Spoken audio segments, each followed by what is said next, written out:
This is Russ. Yeah, I'm back in the car again. What time is it? 10:11 a.m. 26 degrees outside. Well, a little chilly out there. They're expecting some snow flurries today, but it won't be a lot. So I'm debating what I should do. Maybe we'll go to Costco, do my thing, and go grocery shopping afterwards. You know, on Wednesdays is when the new ads for stores come out. I don't know, is that nationwide? Let me know in the comments below. In your area, when your ads come out for groceries, new stuff, or any other store, does it come out on Wednesday morning? Or do you have a different day? Is this Wednesday morning ad thing nationwide is what I'm trying to find out. Put a comment, let me know. Yeah, I have no idea. But it's Wednesday. I thought about that, and I says, why do they do it in the middle of the week? Why don't they just do it like on a Monday? But I think they want that long weekend thing going on. You know, if you do it every Sunday or every Monday or something like that, then people feel like, oh, I'm at the tail end of the week and I got to get stuff. And a lot of people go shopping for their groceries on the weekend, and they'll feel like, oh, I've got the last pickings.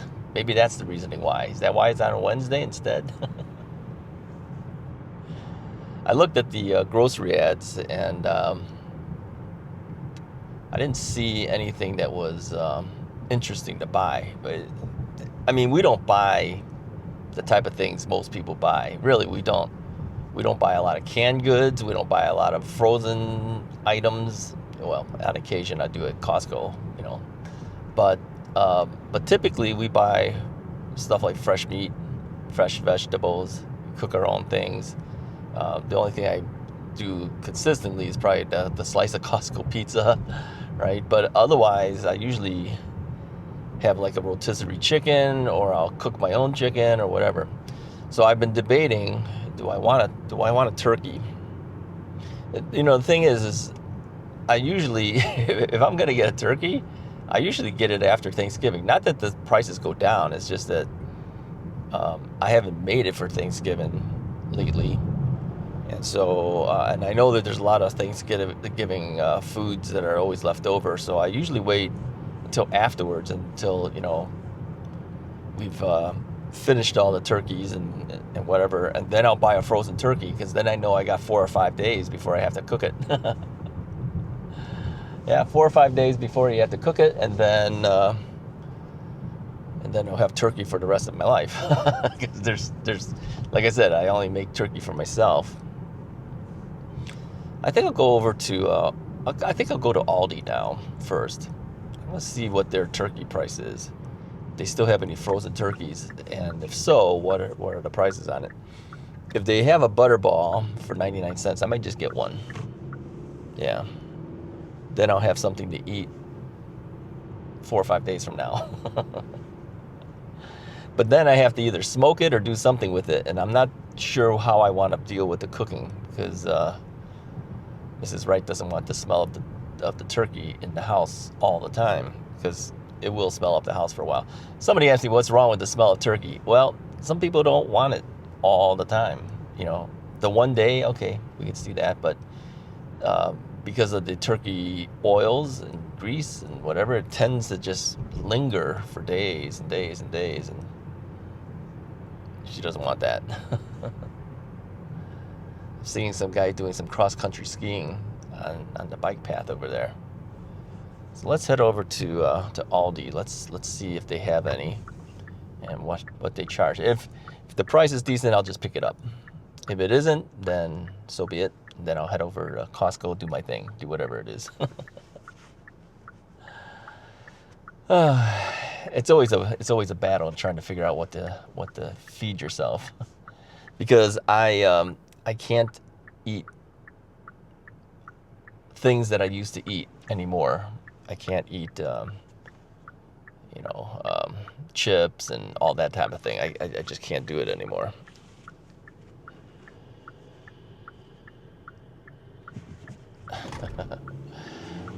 taking a look at my smartwatch there. Let's see the comment that has come in. Yep, I see your comments on my smartwatch because the YouTube app will send me a notification and then I get to see. Yep. It's harder to see with the smartwatch on now because I've got my jacket on. Yeah, that's black too. Told you guys I'm the Chinese Johnny Cash. Everything I wear is practically black. You kind of know that, don't you? Even the people at church know that. They see me all the time that way.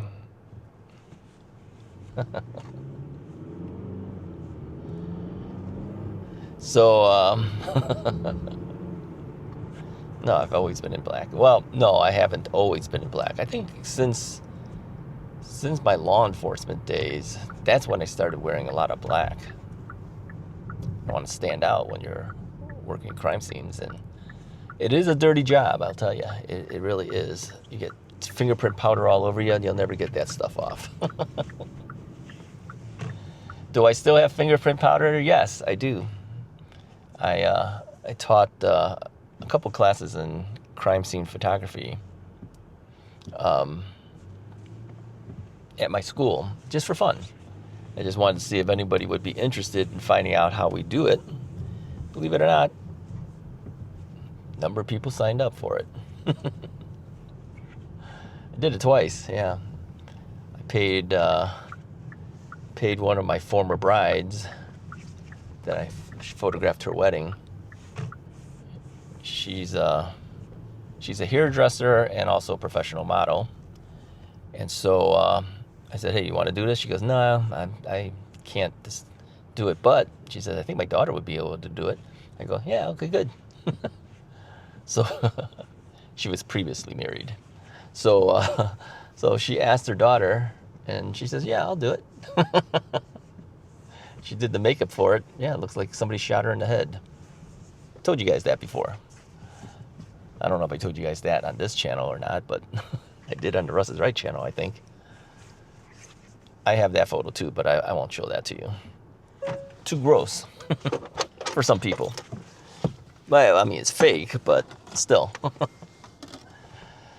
All right, sit tight. I'm gonna go check to see if there's a turkey for me. Come back and report. Okay, I'm back. No turkey. They are sold out of turkeys at Aldi. Didn't have that many in the first place. But hey, that solves my problem.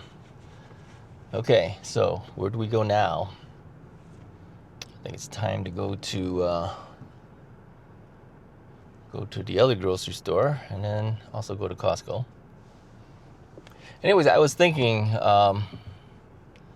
about this whole thing with the photography thing. I was mentioning while I was at school. And as you know, I was a professional wedding photographer and also a photography instructor at my own photography school. But before I got that school, I got offered a job to take over the crime scene photography class at my school. Yeah. The teacher who was in charge of that class, black and white and color crime scene photography class, had said that he was going to retire. And he says, and if he was going to retire, there was only one guy he wanted to take over the class if he left. And he says, and that is Russ.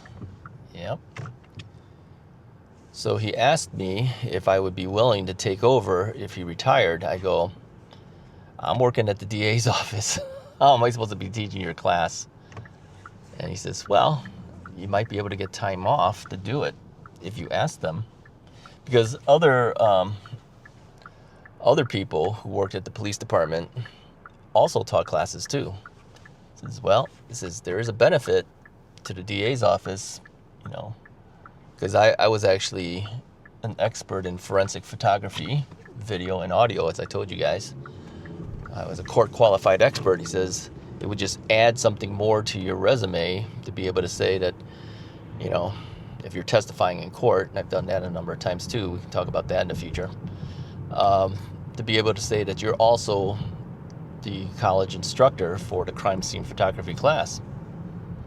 So I presented it to the DA's office, and I said, I've been asked if I'd be willing to take over if he retires. And they said, yes, you can do it. I said, well, how do I figure that into my time as I'm working at the DA's office? They go, well, the time that you're off when you're doing that, just fill in the time, a little bit of overtime here, a little overtime there, fill in the difference. I said, well, I didn't think they would actually allow me to do that. But they saw the benefit as well. They says, having our own guys actually as an instructor at the college teaching that would probably be good. So I went through the whole thing.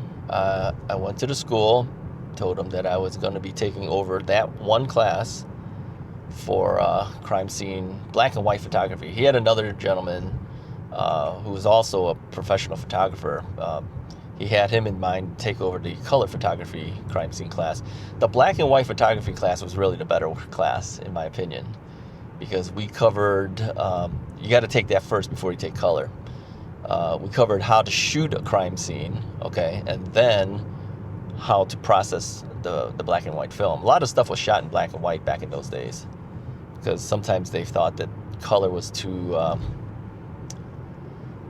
graphic sometimes, I guess. I don't know what the deal was.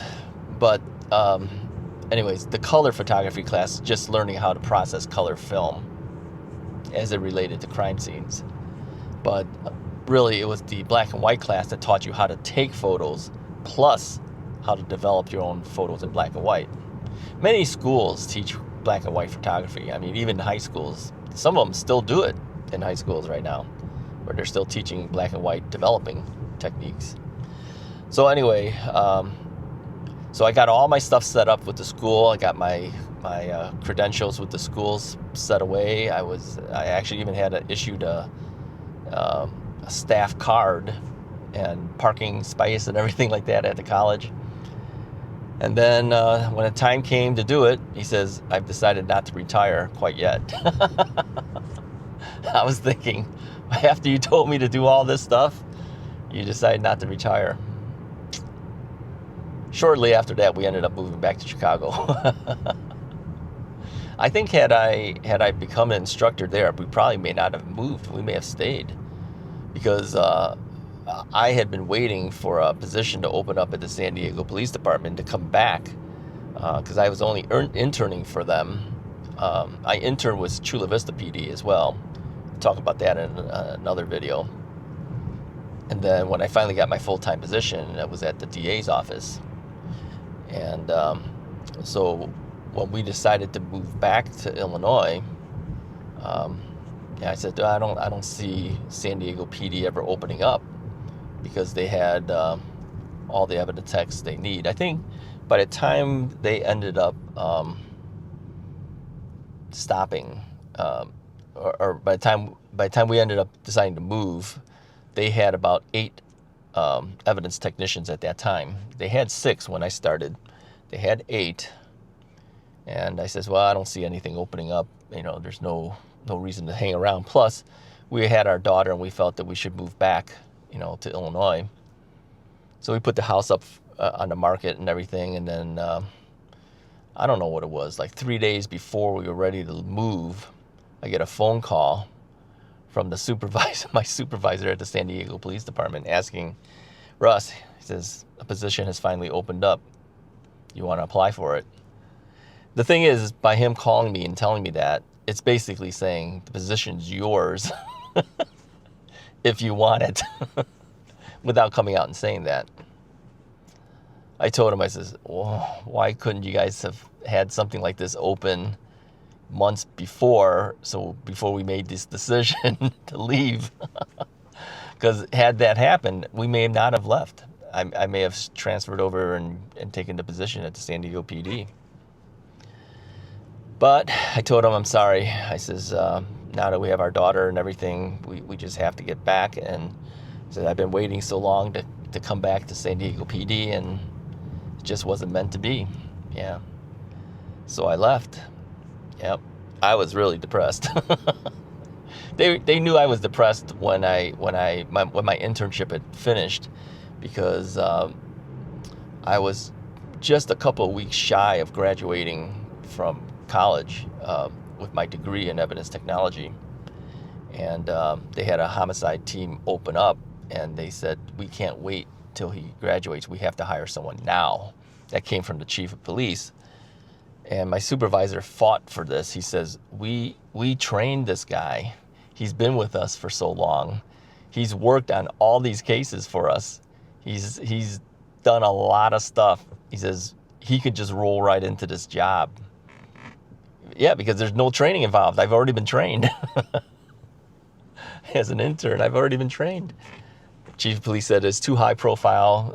The pressure was coming down from the press and everything, saying that San Diego doesn't have enough homicide teams and all that. So he says, we can't wait. We have to hire somebody. So they hired someone else. And because of that, I wasn't able to stay with the San Diego Police Department. So I left, and then I graduated like 2 weeks later. Now I was like, what do I do now? There's no job. I'm trained and everything. There's no job.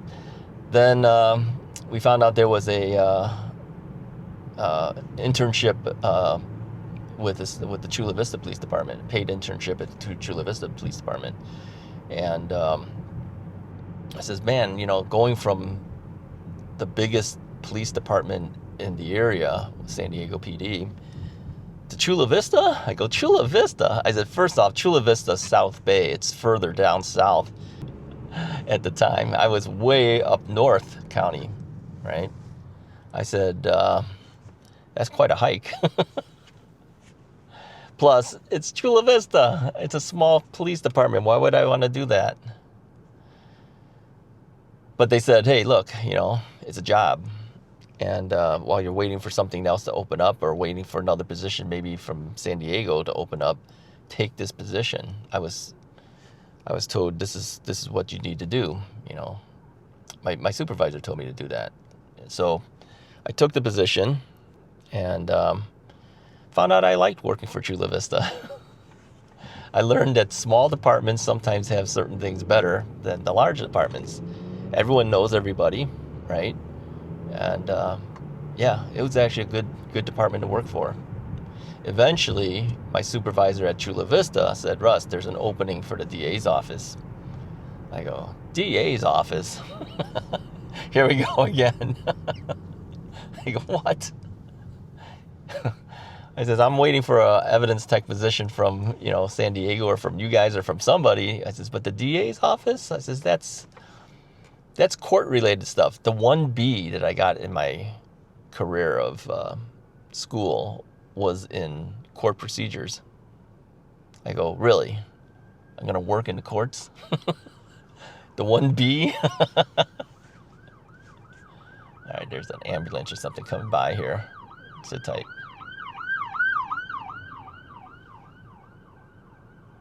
Yeah, it looks like a kids ambulance. It's Children's Hospital, it says. Advocates Children's Hospital. So anyway, so then I ended up taking that position at the DA's office. You have to interview and everything too. So, but I got the position, and worked at the DA's office, and then sometimes things don't work out. You're waiting for jobs, and then it doesn't happen, and then you're ready to leave the town, and then they get calls. It says, come work for us now. It just wasn't meant to be. But here's another interesting thing. Now, this whole thing with the black and white crime scene photography teaching position, had I stuck around, I probably would have taken that position, because eventually he would have retired, but he wasn't going to retire right away. He says he was going to hang out for a little longer. So I wasn't able to teach, right? Years later, who would have thought I'd be opening up my own photography school, and I taught about 12,000 students. A lot more than I would have been in teaching as far as crime scene photography. Yeah, people come and go on these classes because you can take a one-off class and you'd be done with it, or you can take multiple classes from me. Many of them took multiple classes. Many of them did, because they would buy deals. I've talked about that with the Groupon thing before. They'd come in on a Groupon deal, and then they'd walk out buying 3, 4, or 5 additional classes at discount rates. But Groupon takes half your money, see, and you have to discount your class price. Well, I took the same concept, kept the low price on the classes, but then I keep all the money when you buy a regular class afterwards. It's just the Groupon deal brought them in the door, and then I sold them additional classes after.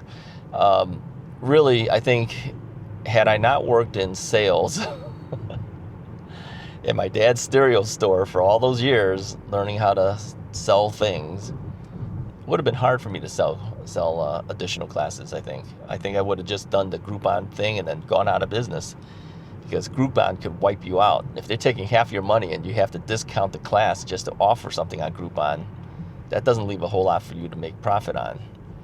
But if you market things properly while they're in the class to sell them additional classes, then you make out. And that's how I did it. And a lot of people took additional classes from me.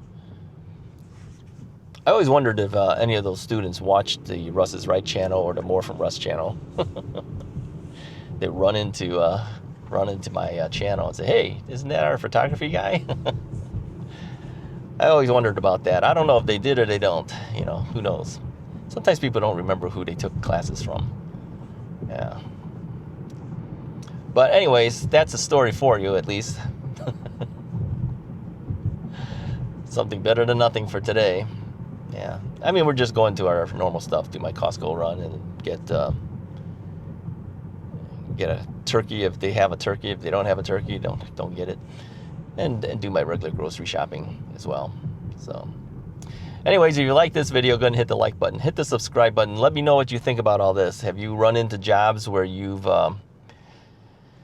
thought that, your opportunities are lost, and then later on in life you find out, well, it's actually for the better. Yeah, sometimes things work out that way. Have you had any situation, whether job or anything in life, where you didn't do what you thought you wanted to do, but later on found out that was actually for the better of it all? Yeah. All right. I'll talk to you guys next time.